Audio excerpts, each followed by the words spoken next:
Well, Gus's death scene is something that my writers and I talked about for many, many months before it came the day that we actually shot it. When even Vince mentioned that you're finally going to go, we have to do it. It's just right for the story. I said, it's right for the story. Let's go big. And there were many thousands of man hours spent talking with various experts in their various fields, including Bill Pawlowski, our visual effects supervisor, and Greg Nicotero and Howard Berger, our prosthetic makeup and sculpting whizzes, geniuses. Initially, my gut reaction was, okay, we need two pieces to really do this the right way. We need the prosthetic on the actor, and we will recreate as much as we can what it would look like to have half of the face missing. But I also recommended that we make a bust. We take a head cast of Giancarlo and sculpt the detail into it, not having to worry about the real actor's bone structure and everything, but actually sculpting in the clay head.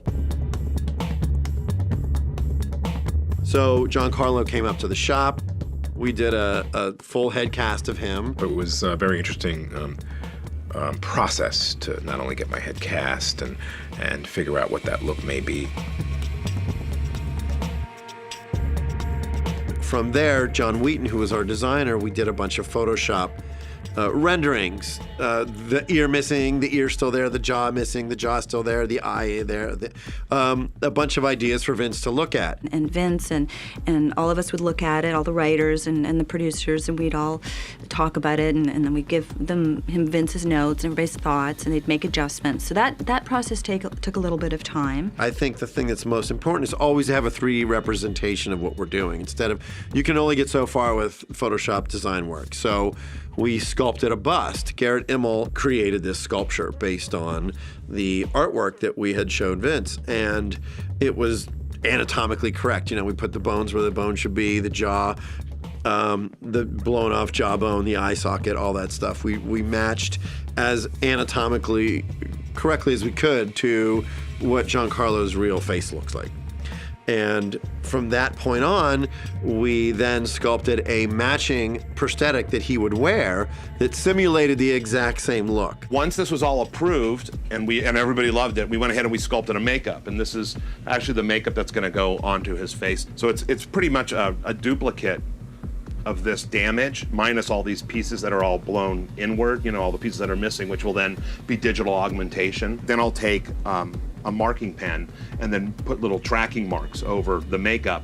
That way the digital guys can then map sections that are here onto that makeup. It's a great use of doing practical makeup effects and digital effects, combining them together, because the plan is obviously that when the audience sees this, they will just be blown away by what has just happened to one of the main characters. It won't be like, wow, that was a cool effect, or that was a cool makeup, or that was a cool digital effect. It'll be shocking and gutting that this is what happened to this one character.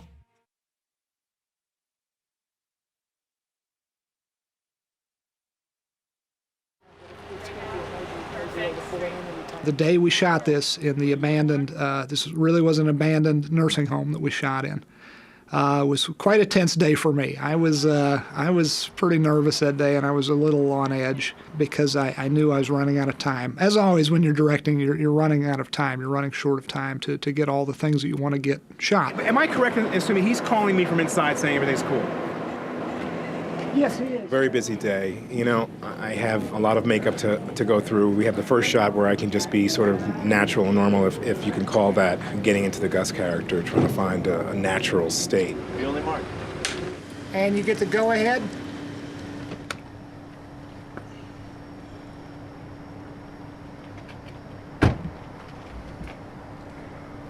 I decided this morning that I would put on a different pair of glasses and I'd roll in the van as Giancarlo, just to sort of start a little easier. Because as soon as I put on my glasses and start to think about this Gus mindset, I become a little bit manipulative. I get a little more joy out of ordering my egg white omelet. I get a little more joy out of saying, when they knock on my door and say, we're ready for you, closing it back and waiting about 5 minutes and have some anticipation.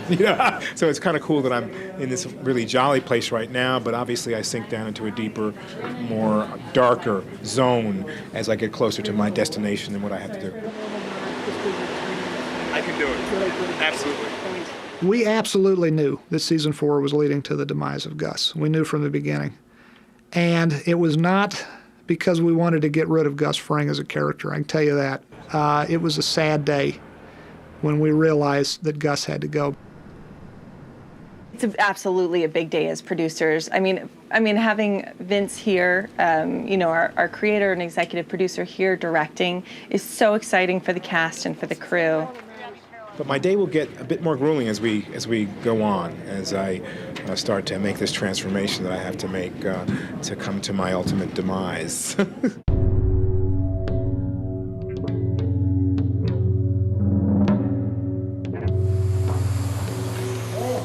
You know, the funny thing about the damage of the room post-explosion, it takes an awful lot of work to make a room look so messed up. This was, this morning, a nice pristine room. We took the window out, we put in our window, another window. We have about 3 sets of those windows. We accidentally put a couple holes in the ceiling here. Now the painters are doing the final touch to make it look like scorch marks besides the explosion, where the paint, you can see where the paint's peeling off the walls just from the heat of the explosion. And this is all done instantaneously, practically. So it's 9:30 in the morning and we're about done. There's a real art to this, dressing it in just so that the place looks like a bomb really went off on it. Mark Hansen, my prop master in his prop department, came up with this great wheelchair wreckage so that the wheelchair looks like a bomb went off. You know, ground zero was under the seat of this wheelchair. And I remember looking at this damaged room and being so happy with it. I love the way that what's left of the glass frame is bent, and the way the curtains are blown out, and the ceiling looks great. And honestly, this is the main stuff we're gonna see. Yeah. So once we get around, this all looks great. We went to look at the post-explosion look, and which was thrilling because Vince got there. We couldn't have been happier with it. Okay. Great job. Great job with this. And then dressing in a few last touches. All right. Thank you, guys. Great job. Awesome. Great.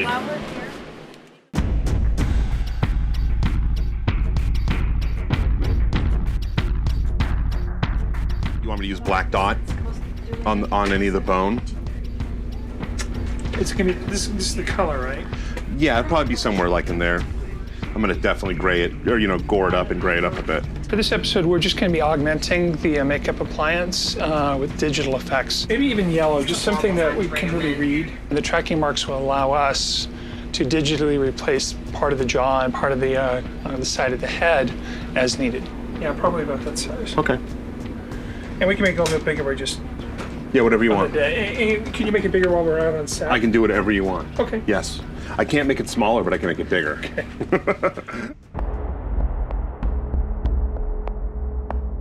The explosion that happens is a very real-world physical effect of this big steel door being blown off its hinges by a bunch of nitrogen mortars.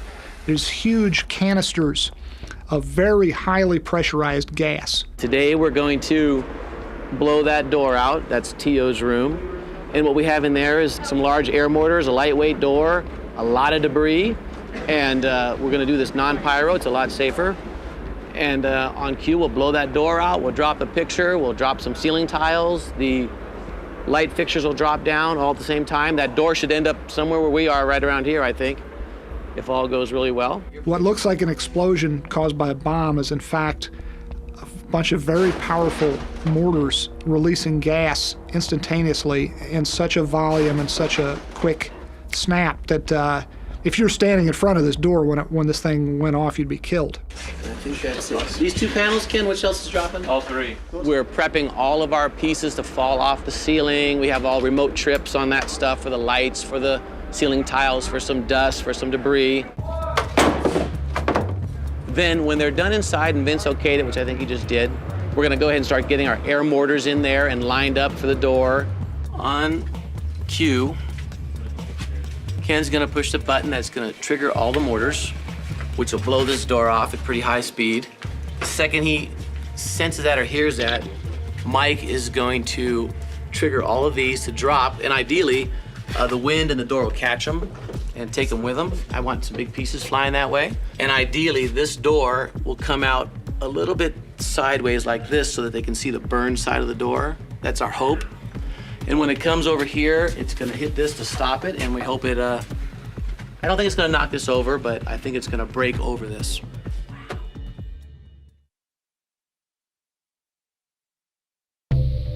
Okay, here we go. Great. Awesome. All right. And this is a makeup shirt? Yes, it is. Okay, cool. Do anything you want. If it doesn't work, No, you it's get a all good. t-shirt. I'm just going to cover up your pants there. Nothing compared to having it applied on the day when Howard Berger came out and we were in the trailer for 4.5 hours actually doing it. All right. Are you comfortable? I am. Now I'm just going to fit this. Okay. And I cut little striations out of here just so you can see a little bit. Oh, that's very cool. That way you won't be completely blind because it actually does get annoying after a while. Okay. What I'm doing right now is we've got the piece glued down. There's still a little blending to be done, but I'm just working on some of the paint work. But yeah, this is kind of the part where it starts to come together. You know, obviously when you have just the foam piece, you're looking at it going, okay, well, I guess this is gonna kind of how it's gonna work. But once it starts coming together, then you kind of figure it out. Very strange, especially in that neck area. Now, a minute ago, I was kind of looking okay around my chin and my lips, but now it looks like it's going away. And from my one eye I have that I can really see through, it really looks like it's gone. I pretty much have seen it all, I thought, but now looking at this, it's really a little scary. As I kept looking in the mirror, it became more and more of an eerie experience, particularly because one half of my face is me and the other half is basically off. Looking at this and talking is very strange, some feelings and sensation. And then there's always this too. I keep touching that and going, ooh, feels a little funky. And I think that because it's so light, and when I get out there in terms of what I'm gonna do, it'll just feel like a big piece of masking tape on my face, which will be great because then I don't feel any different except for the fact that there's a little something laying on my eyeball. But when I open my eye, I can see through it, so I don't really feel very different, which is what I like. I want to be sort of in shock myself. I have to make it real, and it's up to me to sell it, and for me to believe it is what's important. And right now, I really truly do, you know, which is really great.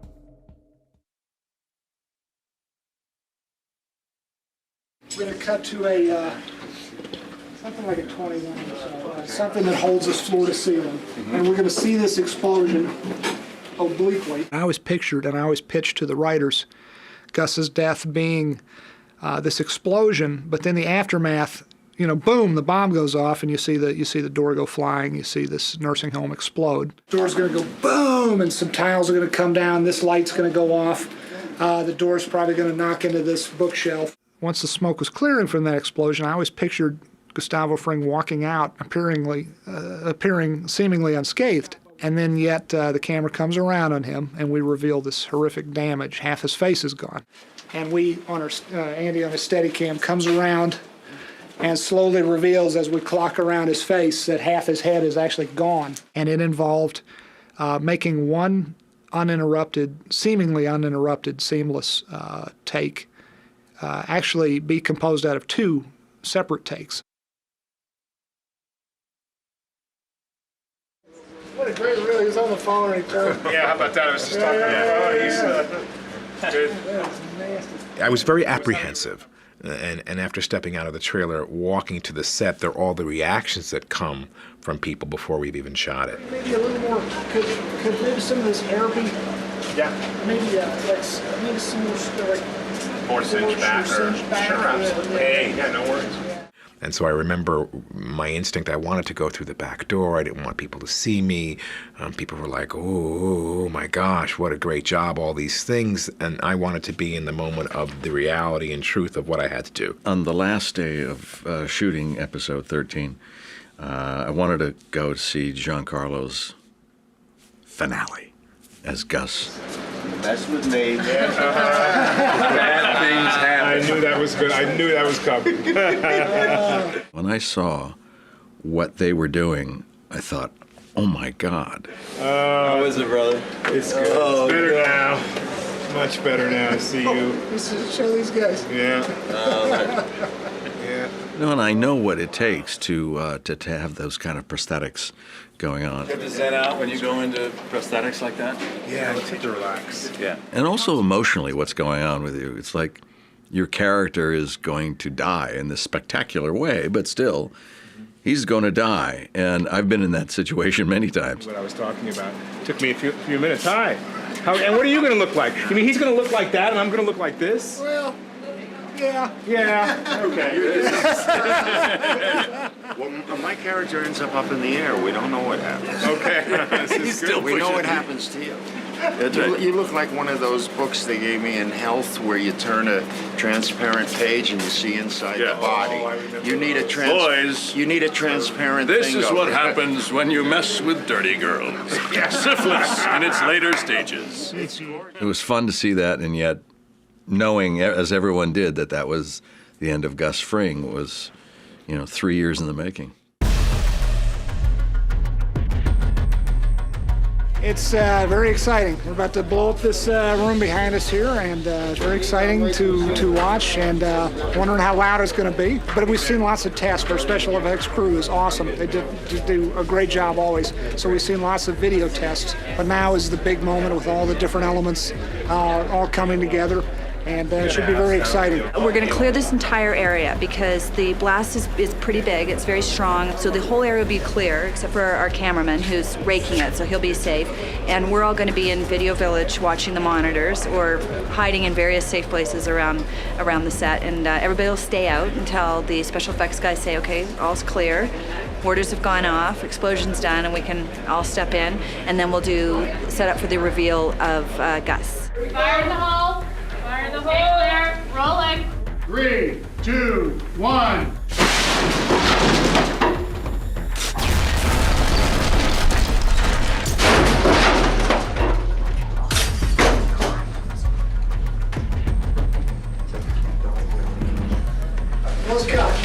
So nobody go anywhere. Just freeze. Boom. The door goes flying. And I say cut. And now comes time for the other take that finishes the sequence. And that shot took 19 takes to get right. Carly, you coming?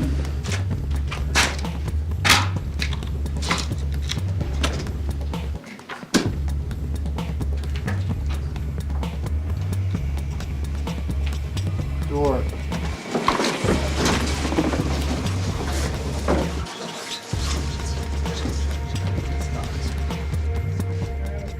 I was pretty embarrassed and edgy that day we were shooting this particular gag. Cut. Very good. Oh my God.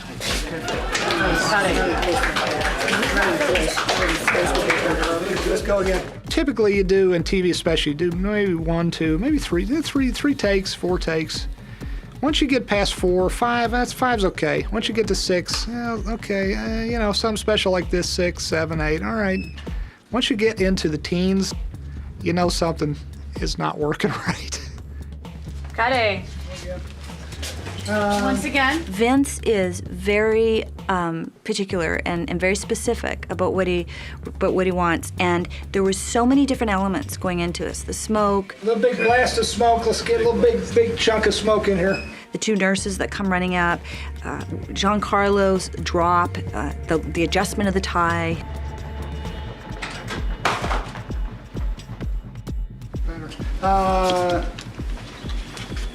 Cut. Very Cutting. Good. I knew this had to be perfect, and it had to be perfect in one uninterrupted flow.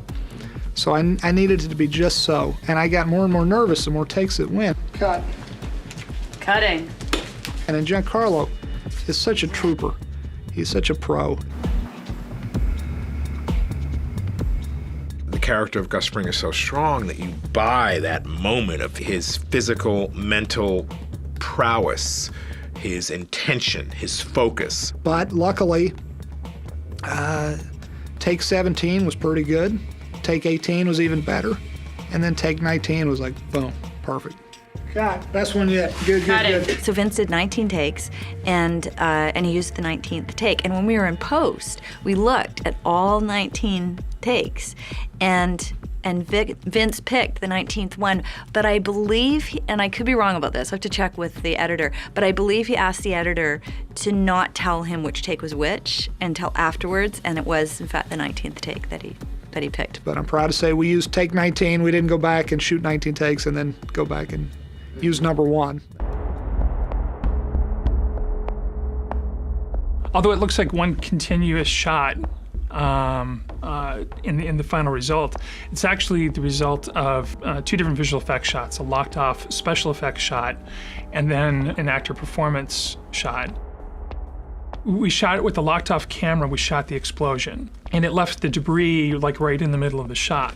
We had to actually move some of the debris out of the way in order for the dolly to push up to the doorway and reveal Giancarlo. So we had to take the explosion elements that were shot in take 1 and insert them and composite them back over what was take 19. That was the final approved shot of the take with the actor. We had to make up appliance on the actor, and we had tracking marks on the side of his head and on his face, which allowed us to use the 3D geometry that we built from the sculpture and then track that onto his head. The shot of Giancarlo on the side where his face is blown is replaced with a digital scan of the model that was originally created by Greg Nicotero and K&B. It's all one, beautiful, horrifying, scary piece that works so well, and it's just such a dramatic and amazing end for Gus. It's just a great way to say goodbye to him. This explosion was a marriage of many different areas of expertise, both in physical special effects and in makeup and in digital visual effects. I never imagined such a fantastic death. But then again, I never imagined all the artisans who came together to make it work for television. So it's made history now. But just the sheer work that goes into this, just astounding. How amazing to be able to capture that moment and